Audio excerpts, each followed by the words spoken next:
তো hello students, welcome to LRNR classes. আমি তোমাদের সুমিত স্যার। আজকে আমি তোমাদের পড়াবো ক্লাস 7-এর সপ্তম অধ্যায় থেকে পরিবেশের সংকট, উদ্ভিদ ও পরিবেশের সংরক্ষণ সম্পর্কে। আজকে আলোচ্য বিষয়গুলো এগুলো সম্পর্কে আজকে আমরা বিস্তারিত আলোচনা করব। দেখো, বিভিন্ন উৎস থেকে যে ধোঁয়া উৎপন্ন হয় সেই ধোঁয়ার মধ্যে বেশ কিছু গ্যাসীয় পদার্থ মিশে থাকে, যেমন কি carbon dioxide, sulphur dioxide, nitrous oxide. এছাড়া তোমার থাকে কার্বন কণা, জলীয় বাষ্প এবং ধুলো। এই সমস্ত পদার্থগুলো কি করে আমাদের বায়ুমণ্ডলে গিয়ে একটা চাদরের মতো আবরণ সৃষ্টি করে। এই চাদরের মতো আবরণটা কি করে পৃথিবীকে চারপাশ থেকে একটা ঘোমটার মতো, মানে ঘোমটা হিসাবে আবৃত করে থাকে। তাই এই জিনিসটা হচ্ছে পৃথিবীর ঘোমটা। এই যে চাদরের মতো বা ঘোমটার মতো যে আবরণ, যেটা পৃথিবীকে চারদিক থেকে কি করছে, আবৃত করে থাকছে, এটা কি করে জানো? এটা হচ্ছে পৃথিবীকে উষ্ণ রাখতে সাহায্য করে। কারণ সূর্য থেকে যখন পৃথিবীতে তাপ আসে তখন তাপটা কোথায় এসে পড়ছে? মাটিতে পড়ছে। মাটি কি হচ্ছে? উত্তপ্ত হচ্ছে। কিন্তু সেই উত্তাপ পৃথিবী কিন্তু কি করে না ছেড়ে দেয়। সেই উত্তাপটা কি করছে? এই চাদর বা এই যে বিভিন্ন যে গ্যাসের আস্তরণগুলো, সেই আস্তরণটা কি করে সেই উত্তাপটা বেশিরভাগ অংশটাই এ কিন্তু অ্যাবজর্ব করে নেয়, মানে ধরে রাখে, দিয়ে কিন্তু পৃথিবীকে আমাদের উষ্ণ রাখছে। বলো তো, যদি এই আবরণটা না থাকতো তাহলে আমাদের কি হতো? আমাদের কিন্তু পৃথিবীতে প্রাণের সঞ্চারই হতো না। কেন? কারণ পৃথিবীতে প্রাণের সঞ্চার হতে গেলে পৃথিবী কিন্তু কি একটা উষ্ণতা দরকার। সেই উষ্ণতা এনেছে কিন্তু কে? এই পৃথিবীর ঘোমটা বা বিভিন্ন প্রকার যে গ্যাসীয় পদার্থের আস্তরণগুলো। বোঝা গেছে? এখানে গ্রিন হাউস গ্যাস কাকে বলে? তাহলে এই যে বিশেষ বিশেষ গ্যাসগুলো যেগুলো পৃথিবীর উষ্ণতা বৃদ্ধিতে সাহায্য করছে, যেমন মিথেন, জলীয় বাষ্প, ঠিক আছে, তোমার কার্বন ডাইঅক্সাইড, তারপরে কি বললাম, সালফার ডাইঅক্সাইড, নাইট্রাস অক্সাইড, এগুলো সব কিন্তু তোমার গ্রিন হাউস গ্যাসের মধ্যেই পড়ছে। তাহলে তোমরা বলো তো যে আমাদের পৃথিবী, তো বললাম যে কি হচ্ছে, এই যে আবরণটা কি করছে না আমাদের পৃথিবীর উষ্ণতা সেটা কিন্তু কি করছে? ধরে রাখতে সাহায্য করছে। যদি এই গ্যাসের আবরণটা না থাকতো, অর্থাৎ যদি আমাদের পৃথিবীর ঘোমটা না থাকতো, তাহলে কি হতো? আমাদের পৃথিবীর গড় তাপমাত্রা প্রায় -18 ডিগ্রি সেলসিয়াসের নিচে নেমে যেত। তাই বুঝতে পারছো কতটা ঠান্ডা, মারাত্মক কিন্তু ঠান্ডা হতো। যদি তোমাকে বলি, প্রশ্ন করি, আচ্ছা বলো তো আমাদের সৌরজগতের সবথেকে শীতলতম গ্রহটা কি হবে? নেপচুন। নেপচুনের তাপমাত্রা কত জানো? নেপচুনের তাপমাত্রা প্রায় -218 ডিগ্রি সেলসিয়াস। তার মানে চিন্তা করো কতটা ঠান্ডা। তাহলে যদি এই আবরণগুলো না থাকতো আমাদের কিন্তু পৃথিবী মারাত্মক ঠান্ডা হয়ে যেত এবং আমাদের পৃথিবীতে কোনো প্রাণের সঞ্চারই ঘটতো না। তাহলে তোমরা বলবে যে স্যার, তাহলে এই যে বিভিন্ন গ্যাসগুলো, কার্বন ডাইঅক্সাইড, সালফার ডাইঅক্সাইড, এই যে গ্যাসগুলো আমাদের কিন্তু কি করছে? আমাদের পৃথিবীতে প্রাণের সঞ্চার ঘটাতে সাহায্য করছে। হ্যাঁ, ভালো কথা, কিন্তু ওই একটা কথা আছে না, যে কোনোটাই অতিরিক্ত ভালো নয়। যতটা থাকা দরকার ততটাই কিন্তু ভালো, তার বেশি হলেও খারাপ, কম হলেও খারাপ। বর্তমানে কি সমস্যা হয়েছে? বর্তমানে আমরা আধুনিক হয়ে যাচ্ছি, ফলে কি করছি? আমরা একটা বাড়িতে 3-4টে বাইক কিনছি, এছাড়া আরও বিভিন্ন কারখানা সৃষ্টি হচ্ছে, তাই না? ফলে ধোঁয়া কিন্তু কি আগের থেকে অনেক গুণ বেড়ে গেছে, অর্থাৎ বেশি বেশি ধোঁয়া উৎপন্ন হচ্ছে। আর বেশি বেশি ধোঁয়া উৎপন্ন হওয়া মাত্রই এই যে গ্রিন হাউস গ্যাসগুলো সেগুলো কিন্তু বেশি পরিমাণে উৎপন্ন হচ্ছে। যার ফলে কি হচ্ছে? যার ফলে আমাদের পৃথিবীর তাপমাত্রা যা থাকা দরকার তার থেকে যত দিন যাচ্ছে তত কিন্তু বাড়তে বাড়তে বেড়েই চলেছে। ঠিক আছে? এর ফলে কি হচ্ছে? আমাদের পৃথিবীর গড় উষ্ণতা যে বেড়ে চলে যাচ্ছে, একে আমরা বলবো কি? গ্লোবাল ওয়ার্মিং বা বিশ্ব উষ্ণায়ন। তাহলে বিশ্ব উষ্ণায়ন বা গ্লোবাল ওয়ার্মিং কাকে বলে? কি বলবো না, বিভিন্ন উৎস থেকে সৃষ্টি হওয়া যে ধোঁয়া, তার মধ্যে carbon dioxide, sulphur dioxide, nitrous oxide, methane ইত্যাদি যে গ্যাসগুলো পৃথিবীর গড় তাপমাত্রা বহুগুণ বাড়িয়ে চলেছে, একে আমরা বলবো বিশ্ব উষ্ণায়ন বা গ্লোবাল ওয়ার্মিং। যদি আমরা এই সমস্ত উৎস যদি আমরা ঠিকঠাক না কন্ট্রোলে আনতে পারি, তাহলে কি হবে? আমাদের এক সময় আসবে যে পৃথিবীর গড় তাপমাত্রা বহুগুণ বেড়ে যাবে। ফলে কি হবে? ঠান্ডা হলেও যেমন বিপদ, বেশি হলেও কি হবে বিপদ। বলো তো সৌরজগতের সব থেকে উষ্ণতম যে গ্রহ সেটার নাম কি? শুক্র। এর তাপমাত্রা কত জানো? 390 ডিগ্রি সেলসিয়াসের কাছাকাছি। মানে বোঝো 100 ডিগ্রিতে জল ফুটতে আরম্ভ করে, সে তাপমাত্রা 390-এর কাছাকাছি। ফলে কি সেখানে কোনো প্রাণের সঞ্চার ঘটতে পারবে? কখনোই ঘটতে পারবে না। তাহলে আমাদের খেয়াল রাখতে হবে কি, আমাদের কিন্তু এই সমস্ত গ্রিন হাউস গ্যাসগুলো যাতে কন্ট্রোলে থাকে। এদের উৎস থেকে যে উৎসগুলো আছে সেই উৎসগুলো আমাদের কিন্তু কী করতে হবে? কন্ট্রোল করতে হবে, যাতে বেশি পরিমাণে গ্রিন হাউস গ্যাসগুলো না উৎপন্ন হতে পারে। তো চলো স্টুডেন্টস, এবার আমরা দেখে নিই আবহাওয়া এবং জলবায়ু সম্পর্কে। আবহাওয়াটা কি? আবহাওয়া হচ্ছে একটা কোনো স্থানের, ঠিক আছে, যে বায়ুমণ্ডলীয় অবস্থা তাকে বলবো আমরা আবহাওয়া বা ওয়েদার। এটা কিন্তু প্রতি মুহূর্তে কিন্তু পরিবর্তন হতে পারে। আর জলবায়ু কি? জলবায়ু হচ্ছে কোনো অঞ্চলের আবহাওয়ার যে গড় ব্যবধান বা পার্থক্য বা গড় অবস্থা, তাকে বলবো আমরা জলবায়ু। ঠিক আছে, এবার প্রশ্ন হচ্ছে যে আবহাওয়া এবং জলবায়ু কোন কোন বিষয়ের উপর নির্ভর করে। তো মনে রাখো পরীক্ষায় আসে আবহাওয়া এবং জলবায়ু হচ্ছে মোটামুটি 4-5টা বিষয়ের ওপর, প্রধান 4-5টা বিষয়ের উপর নির্ভর করে। যেটা প্রথমেই হচ্ছে তাপমাত্রা 1 নাম্বার, 2 নাম্বার হচ্ছে বায়ুর চাপ, 3 নাম্বার বায়ু প্রবাহ, 4 নাম্বার বায়ুর আর্দ্রতা এবং 5 নাম্বার কি না হচ্ছে যে মেঘের পরিমাণ। ঠিক আছে, হ্যাঁ, তো এই 5টা বিষয়ের ওপর কিন্তু আমাদের তোমার আবহাওয়া এবং জলবায়ু নির্ভর করে থাকে। তার প্রথমেই কি বললাম, জলবায়ু এবং আবহাওয়া হচ্ছে তাপমাত্রার ওপর নির্ভর করে। তা বুঝতে পারছো, তাপমাত্রার সাথে কিন্তু আবহাওয়া এবং জলবায়ুর সবথেকে গভীর সম্পর্ক। অর্থাৎ যদি তাপমাত্রা বা আমাদের যে পৃথিবীর গড় তাপমাত্রা তুমি খেয়াল করো যে প্রতিনিয়ত কিন্তু কী হচ্ছে, বেড়েই চলেছে। এইভাবে যদি বাড়তে থাকে তাহলে কিন্তু আমাদের আবহাওয়া এবং জলবায়ুর একটা বিরাট পার্থক্য দেখা যাবে, দেখাও যাচ্ছে, তাই না? আগের বছরে খেয়াল করবে যে শুনবে যে চাষিদের কি করেছিল না, শীতকালে আলু বসিয়েছিল, হঠাৎ করে কি বৃষ্টি হলো একবার, ওরা আবার প্রথম থেকে চাষ করলো, আবার বৃষ্টি হলো, এর ফলে কি হচ্ছে কিন্তু যে চাষের ব্যাঘাত ঘটছে। ফলে কিন্তু এরকম যদি আবহাওয়া এবং জলবায়ুর হঠাৎ করে পরিবর্তন হয়ে যায় কিন্তু আমরা অনেক সমস্যার সম্মুখীন আমরা কিন্তু হয়ে পড়ব। এরপর বলছে জলবায়ু পরিবর্তনের প্রভাবগুলি কী কী, অর্থাৎ যদি জলবায়ু আমাদের পরিবর্তন হয় তার প্রভাব কী কী হবে। দেখো কিছু পয়েন্ট আছে, যেমন প্রথম বলেছে যে পৃথিবীর গড় উষ্ণতা বৃদ্ধি। যেটা বললাম যে পৃথিবীর গড় উষ্ণতা যদি বাড়তে থাকে তাহলে কি হবে, আমাদের কিন্তু আবহাওয়ার পরিবর্তন ঘটে যাবে। ফলে আমরা কি করব, বিভিন্ন যে আমরা ফসল চাষ করি সেই ফসলগুলো কিন্তু আমরা আর সময় মতো চাষ করতে পারবো না বা সেইভাবে কিন্তু ফলন হবে না। ঠিক আছে, যে ফসলটা যে সময় হয়, কেন হয় সেই সময়, কারণ সেই ফসলটা চাষ করার জন্য যে উপযুক্ত জলবায়ু সেটা সেই ঋতুতেই পাওয়া যায়। তাহলে যদি ঋতুই পরিবর্তন হয়ে যায়, মানে যদি যে সময় গরম থাকা দরকার ঠান্ডায় হয়ে গেল, ঠিক আছে, অর্থাৎ উষ্ণতা যদি পার্থক্য দেখা যায় তাহলে কিন্তু আমাদের কি কৃষিক্ষেত্রে একটা বিশাল কি হবে পরিবর্তন দেখা দেবে, যেটা কিন্তু আমাদের পক্ষে কি মারাত্মক ক্ষতিকারক।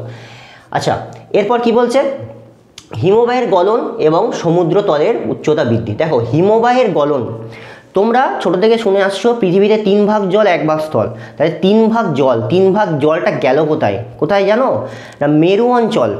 ঠিক আছে, যদি মেরু অঞ্চল দেখো যে সুমেরু এবং কুমেরুতে পৃথিবী সারা বছর কি না তোমার তির্যকভাবে, ঠিক আছে, তির্যকভাবে কিরণ দেয়, মানে হেলিয়ে কিরণ দেয়। এর ফলে কি হচ্ছে, সেখানে তাপমাত্রা কম থাকার কারণে সে কিন্তু জলটা বরফ হিসাবে অবস্থান করছে।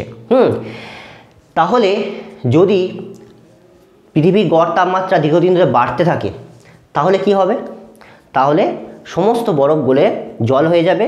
এর ফলে কি হবে, সমুদ্রের জলতলের উচ্চতা বৃদ্ধি পাবে, যার ফলে কি হচ্ছে বিভিন্ন উপকূলের বা যে সমস্ত উপকূলবর্তী যে সমস্ত এলাকাগুলো আছে সেগুলো কিন্তু প্লাবিত হবে এবং সেখানে বন্যা দেখা দেবে। আর বন্যা দেখা দিলে কি হবে, তোমার জীববৈচিত্র্যর হ্রাস দেখা দেবে। অর্থাৎ কি, সেই উপকূলবর্তী যে সমস্ত জায়গাগুলো আছে, যেমন সুন্দরবন কি একটা উপকূলবর্তী এলাকা, ফলে এমন অনেক জায়গা আছে যেগুলো হচ্ছে তোমার উপকূলবর্তী এবং সেখানে বিভিন্ন রকমের রেয়ার উদ্ভিদ এবং প্রাণী বসবাস করে, ফলে কিন্তু তারাও ক্ষতিগ্রস্ত হবে, বন্যার কবলে পড়বে। এখানে বলে রাখি পৃথিবীর গড় উষ্ণতা, গুগল কি বলছে, গুগলের অনুযায়ী গড় তাপমাত্রা কেমন হারে বৃদ্ধি পাচ্ছে চলো দেখে নিই। দেখো 1950 সাল যদি দেখি, তা 1950 সালে গুগলের অনুযায়ী গুগলের তথ্য অনুযায়ী কী বলছে না 1950 সাল পর্যন্ত পৃথিবীর গড় তাপমাত্রা প্রায় 6 বিলিয়ন টন বৃদ্ধি পাচ্ছিল প্রতি বছর। ওকে, 1950 থেকে যখনই সেটা 1970 এলো, 1970 এলো, তখন সেটা বেড়ে গেল কত, প্রায় 4 গুণ বেড়ে গেল, মানে প্রায় 20 বিলিয়ন টন কিন্তু গড় তাপমাত্রা বৃদ্ধি পেতে থাকলো। আর এখনের অবস্থা মানে এখনকার অবস্থা কি জানো, এখনকার অবস্থা হচ্ছে প্রায় 35 বিলিয়ন টন কিন্তু তাপমাত্রা পৃথিবীর গড় তাপমাত্রা বেড়ে চলেছে। তো মানে ভাবো যত দিন যাচ্ছে তাপমাত্রা দ্রুত হারে বাড়ছে, এর ফলে আমরা ভবিষ্যতে কত বড় সমস্যার সম্মুখীন হতে চলেছি। ঠিক আছে, এরপর হচ্ছে গিয়ে কি বলছে, জীববৈচিত্র্য বা বায়োডাইভার্সিটি কি? কোন একটা নির্দিষ্ট অঞ্চলে বা কোন একটা বাস্তুতন্ত্রে বিভিন্ন ধরনের বা বিভিন্ন প্রজাতির যে জীব মানে যে উদ্ভিদ, যে প্রাণী এবং অনেক ক্ষুদ্রাতি ক্ষুদ্র সমস্ত জীব নিয়ে যে একটা পরিবেশ ওরা গড়ে তোলে, সেই জীবগুলোর সমাহার কি বলবো আমরা, জীববৈচিত্র্য বা বায়োডাইভার্সিটি। অর্থাৎ জীববৈচিত্র্য মানে হচ্ছে জীবের বিচিত্রতা, অর্থাৎ বিভিন্ন রকমের উদ্ভিদ এবং প্রাণীর বসবাসকে একত্রেই বলবো আমরা জীববৈচিত্র্য বা বায়োডাইভার্সিটি। হয়েছে, বোঝা গেল প্রত্যেকের? এবার পরের কোশ্চেন হচ্ছে বায়োডাইভার্সিটি হটস্পট বা জীববৈচিত্র্যের হটস্পট কাকে বলে? তোমরা মোবাইলে হটস্পট কিন্তু সকলেই ব্যবহার করে থাকো। তাহলে যখন আমরা একটা মোবাইলে নেট শেয়ার করার জন্য, ইন্টারনেট শেয়ার করার জন্য একটা কি করি, হটস্পটটা অন করে দিই। একটা বন্ধু হটস্পট অন করলো এবং তার নেটটাকে আমরা কি করি 10 মিটার পর্যন্ত, মানে 10 মিটার রেঞ্জের মধ্যে থাকতে হবে, 10 মিটারের মধ্যে কিন্তু আমরা ওই নেটটাকে ব্যবহার করতে পারি। ঠিক তেমনই এখানে জীববৈচিত্র্যের হটস্পট কাকে বলে? দেখো, বিশেষ কিছু অঞ্চল আছে, সেখানে দেখা যায় কিছু বিশেষ রকমের জীবের প্রজাতি বসবাস করে, যে প্রজাতিগুলো সেই অঞ্চল ছাড়া আর অন্য কোনো অঞ্চলে কিন্তু পাওয়া যায় না। তাহলে সেই বিশেষ অঞ্চলটাকে বলবো আমরা জীববৈচিত্র্য হটস্পট বা বায়োডাইভার্সিটি হটস্পট। তাহলে বলবে স্যার পৃথিবীতে এমন হটস্পট কটা আছে? তো জেনে রাখো, পৃথিবীতে এমন হটস্পট আছে মোট 36খানা হটস্পটের সন্ধান পাওয়া গেছে, যেখানে কি বিশেষ কিছু এন্ডেমিক প্রজাতি মানে স্থানীয় প্রজাতি কিন্তু সেখানে পাওয়া যায়, ওই অঞ্চল ছাড়া আর অন্য কোনো জায়গায় ওই বিশেষ প্রজাতির পাওয়া যায় না। তাহলে এমন 36খানা তোমার হটস্পট পাওয়া গেছে। এই হটস্পটগুলোর মধ্যে ভারতে যে 4টে হটস্পট পাওয়া গেছে সেগুলো কি কি? দেখো, প্রথম হচ্ছে পূর্ব হিমালয়, 2 নম্বর হচ্ছে গিয়ে পশ্চিমঘাট পর্বতমালা ও শ্রীলঙ্কা, 3 নম্বর হচ্ছে সুন্দারল্যান্ড এবং 4 নম্বর হচ্ছে ইন্দো বার্মা। এই 4টে কিন্তু ভারতে যে বিশেষ হটস্পট বা বিশেষ অঞ্চল পাওয়া গেছে। ঠিক আছে, এরপর আমরা চলে আসি যে জীববৈচিত্র্য বা বায়োডাইভার্সিটির যে গুরুত্ব। ঠিক আছে, এই যে বিভিন্ন আমাদের পৃথিবী জুড়ে যে বিভিন্ন প্রজাতির উদ্ভিদ, প্রাণী এবং অণুজীব আছে, তাদের আমাদের যে দৈনন্দিন জীবনে বা ডেলি লাইফে তাদের গুরুত্ব কি, চলো আমরা দেখে নিই। দেখো, জীববৈচিত্র্যের গুরুত্ব, প্রথম গুরুত্ব কি বলছে, খাদ্যের উৎস হিসাবে। দেখো, এত প্রজাতির জীব বা উদ্ভিদ বা প্রাণী আমাদের পৃথিবীতে বসবাস করছে বলেই আমরা বিভিন্ন ভ্যারাইটির খাবার কিন্তু পেয়ে থাকি। ধরো আমাদের পৃথিবীতে শুধু উদ্ভিদের মধ্যে ধরো শুধুমাত্র ধান গাছ জন্মাচ্ছে, তাহলে কি শুধুমাত্র আমাদের ভাত খেয়ে থাকতে হতো, বা কিংবা আমাদের গম গাছ জন্মাচ্ছে, তাহলে আমাদের শুধু গম খেয়েই থাকতে হতো। ফলে কি হতো, আমাদের কিন্তু যে ব্যালেন্স ডায়েট আমাদের মেনটেন হতো না, অর্থাৎ আমাদের যে 7 রকম যে পুষ্টিগুণ শরীরে লাগে, সে 7 রকম পুষ্টিগুণ আমাদের শরীর পেত না, ফলে আমাদের শরীর কি অপুষ্টিতে ভুগত। তাহলে এটা হচ্ছে খাদ্যের উৎস হিসাবে কিন্তু জীববৈচিত্র্যের গুরুত্ব কিন্তু অপরিসীম, অর্থাৎ বিভিন্ন প্রকারের কিন্তু আমরা খাদ্য পাচ্ছি, যার ফলে আমাদের কি সুষম খাদ্য বা ব্যালেন্স ডায়েট আমাদের কিন্তু যে চাহিদা সেটা কিন্তু মিটছে। ঠিক আছে, আচ্ছা, তো বিভিন্ন রকমের খাদ্য আমি নাম বলছি না, ঠিক আছে। আচ্ছা, এরপর হচ্ছে গিয়ে 2 নম্বর কী বলছে, জলবায়ুর স্থিতাবস্থা ও পরিবেশ রক্ষায়। দেখো, জলবায়ুর স্থিতাবস্থা ও পরিবেশ রক্ষায় কী ভূমিকা আছে আমরা জানি কি, আমরা প্রাণী, অর্থাৎ আমরা কি করব, আমরা কার্বন ডাই অক্সাইড ত্যাগ করব। আর যারা উদ্ভিদ তারা কি করবে, তারা হচ্ছে অক্সিজেন ত্যাগ করবে। ফলে কি হচ্ছে, আমরা কার্বন ডাই অক্সাইড ছাড়ছি আর উদ্ভিদ কি করছে, অক্সিজেন ছাড়ছে আর কার্বন ডাই অক্সাইডটা নিয়ে নিচ্ছে। ঠিক আছে, এর ফলে একটা যে গ্যাসীয় পদার্থের আদান প্রদান ঘটছে, হয়েছে, অর্থাৎ পরিবেশে কার্বন ডাই অক্সাইড এবং অক্সিজেনের একটা কি ব্যালেন্স তৈরি হচ্ছে এখানে, হলো। এছাড়া কি হচ্ছে, পরিবেশ রক্ষায় আমাদের কিন্তু ভূমিকা পালন আমরা করতে পারছি। ফলে একটা জীব অপর জীবের সাথে, ঠিক আছে, যে অক্সিজেন এবং গ্যাসীয় পদার্থ, অক্সিজেন এবং কার্বন ডাই অক্সাইড আদান প্রদানের মাধ্যমে কি হচ্ছে, একটা যে অক্সিজেন এবং কার্বন ডাই অক্সাইডের একটা ব্যালেন্সিং ঘটছে। ফলে কি হচ্ছে, ফলে তোমরা উপযুক্ত পরিমাণে অক্সিজেন এবং কার্বন ডাই অক্সাইডের যে বন্ধন সেটা কিন্তু বজায় থাকছে। এছাড়া কি বলছে, আমাদের জলবায়ুর স্থিতাবস্থা, অর্থাৎ কি হচ্ছে, যখন পরিবেশের তাপমাত্রা বাড়ছে, উষ্ণতা যখন বাড়ছে, কি হচ্ছে, আমাদের চারপাশে যে সমস্ত জলের উৎস আছে সেখান থেকে কি হচ্ছে, জলীয় বাষ্প, সেটা জলটা বাষ্প হয়ে কি হচ্ছে না বায়ুমণ্ডলে চলে যাচ্ছে এবং সেটা বৃষ্টির হিসাবে আবার কি হচ্ছে না ঝরে পড়ছে। ফলে একটা বায়ু, তোমার জলবায়ু নিয়ন্ত্রণের কিন্তু একটা বিরাট ভূমিকা আছে এই জীববৈচিত্র্যের। অর্থাৎ কিন্তু সমস্ত কাজটা কে করছে, জলবায়ু নিয়ন্ত্রণের বেশিরভাগ কাজটা কে করছে, উদ্ভিদ করছে। উদ্ভিদ না থাকলে কিন্তু আমরা বিরাট সমস্যার সম্মুখীন হতাম। 3 নম্বর পয়েন্টটাও কি বলছে, মৃত্তিকা সংরক্ষণে। আগেকার দিনে যখন এত সিমেন্টের প্রচলন হয়নি, তখন তোমরা হয়তো খেয়াল করেও থাকতে পারো, বা আমাদের যারা তোমার বাবা জ্যাঠা ওরা কিন্তু দেখে থাকবে, কি হয়েছে না বিভিন্ন জলাশয় বা বিভিন্ন ধরো নদী বয়ে গেছে, তার আশেপাশে কিন্তু কি হয়েছে, অনেক বড় বড় গাছ লাগানো হয়েছে, যাতে গাছের শেকড় মাটিটাকে শক্তভাবে আঁকড়ে ধরে থাকে, যাতে মৃত্তিকা ক্ষয় না হয়। তাহলে মৃত্তিকা সংরক্ষণেও কিন্তু জীববৈচিত্র্যের গুরুত্বপূর্ণ অবদান আছে। গাছের শেকড়ই কী করে, মাটিটাকে আঁকড়ে ধরে থাকে, ফলে বন্যার সময় কিন্তু মৃত্তিকা ক্ষয় হয় না। ঠিক আছে, এরপর চলে এসো 4 নম্বর কি বলছে দেখো, পরিবেশে বিভিন্ন মৌলের ভারসাম্য রক্ষায়। আমরা যে বিভিন্ন রকমের পুষ্টিগুণ পাচ্ছি, ধরো বিভিন্ন রকমের খনিজ লবণ যে পাচ্ছি আমরা, ক্যালসিয়াম, পটাশিয়াম, সোডিয়াম, আয়রন, এগুলো কোত্থেকে পাচ্ছি? এগুলো কি মানুষ বানিয়েছে? না, সব কিছুই কিন্তু আমাদের পরিবেশে মজুদ ছিল। সেগুলো পাচ্ছি কোত্থেকে না, যখন গাছ সালোকসংশ্লেষ প্রক্রিয়ায় খাবার তৈরি করছে, তখন গাছ মাটির নিচে থেকে তার মূলরোমের সাহায্যে জল এবং জলে দ্রবীভূত খনিজ লবণ মানে সোডিয়াম, পটাশিয়াম, ক্যালসিয়াম, আয়রন এগুলো কী করছে, শোষণ করছে। শোষণ করে কী করছে, তার মধ্যে জমা রাখছে। এবং যখন আমরা বিভিন্ন খাদ্য উৎস হিসাবে বা খাদ্যরূপে ওই উদ্ভিদটাকে আমরা খাচ্ছি, তখন কী হচ্ছে, সেই খনিজ লবণগুলো আমাদের শরীরে চলে আসছে। তাহলে এবার প্রশ্ন করবে, তাহলে স্যার মাটির নিচ থেকে সব খনিজ লবণগুলো গাছ নিচ্ছে, গাছ থেকে আমাদের শরীরে জমা হচ্ছে, তাহলে কি হচ্ছে, এক সময় তো ঘাটতি দেখা দেবে? না, ঘাটতি দেখা দেবে না। কেন? কারণ এখানে একটা সার্কেল ঘটছে। কীরকম সার্কেল ঘটছে দেখো, উদ্ভিদকে আমরা খাচ্ছি বা বিভিন্ন প্রাণী খাচ্ছে, প্রাণীর শরীরে জমা হলো, এরপর কি হলো, ওই প্রাণী যখন মারা গেল তখন কি হলো, বিভিন্ন অণুজীব সে প্রাণীর ডেড বডিটাকে ডিকম্পোজ করে দিল, পচিয়ে দিল।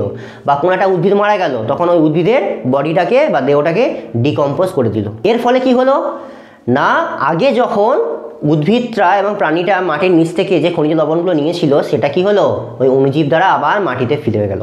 এর ফলে কি হচ্ছে, যে বিভিন্ন মৌলের একটা ভারসাম্য রক্ষা হচ্ছে। বোঝা গেল?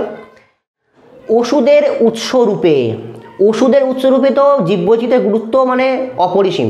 ঠিক আছে, আমরা যে সমস্ত রোগের, আমাদের কোনো রোগ হলে যে আমরা ওষুধ খাই, সেগুলো আসছে কিন্তু সব আসছে উদ্ভিদ থেকেই আসছে, বেশিরভাগ আসছে উদ্ভিদ থেকে। ঠিক আছে, যেমন যদি আমি বলি তোমাদের কিছু, যেমন হচ্ছে যে তোমার নিম, আগে তোমরা জানো সকলেই যে নিম কি হয়, যে যদি কোনো পরজীবী চিকিৎসায়, ঠিক আছে, বা কৃমি রোগে কিন্তু নিম মানে গুরুত্ব অপরিসীম। এছাড়া বিভিন্ন ঘা, বা যদি গায়ে কোনো তোমার র্যাশেস হয়, কিন্তু আমরা নিম তেল বা নিম গাছের পাতা যে নির্যাস, সেটা কিন্তু আমরা ব্যবহার করতে পারি। এছাড়া কি, এছাড়া বাসক পাতা আমরা সর্দি কাশিতে ব্যবহার করে থাকি। ঠিক আছে, এছাড়া আমরা তুলসী পাতা কি ব্যবহার করে থাকি না, তুলসী পাতাও আমরা সর্দি কাশিতে আমরা কিন্তু, বা অর্শ রোগের চিকিৎসাও কিন্তু তুলসী পাতা ব্যবহার করা হয়। সিংকোনা গাছ থেকে কী পাওয়া যায়, সিংকোনা গাছ থেকে পাওয়া যায় কুইনাইন, যেটা ম্যালেরিয়া রোগের চিকিৎসায় কিন্তু ব্যবহার করা হয়। ঠিক আছে, এছাড়া আরেকটা কি আছে না, এছাড়া সর্পগন্ধা গাছ থেকে, গাছের যে মূল থেকে, সেখান থেকে তোমার যে ওষুধ তৈরি করা হয়, সেখান থেকে আমরা সেই ওষুধটা আমাদের বিভিন্ন তোমার উচ্চ রক্তচাপ, ঠিক আছে, উচ্চ রক্তচাপ কমাতে ব্যবহার করি। এছাড়া যে অনিদ্রা, ঠিক আছে, তোমার অনিদ্রা রোগের চিকিৎসাতেও কিন্তু আমরা ব্যবহার করে থাকি।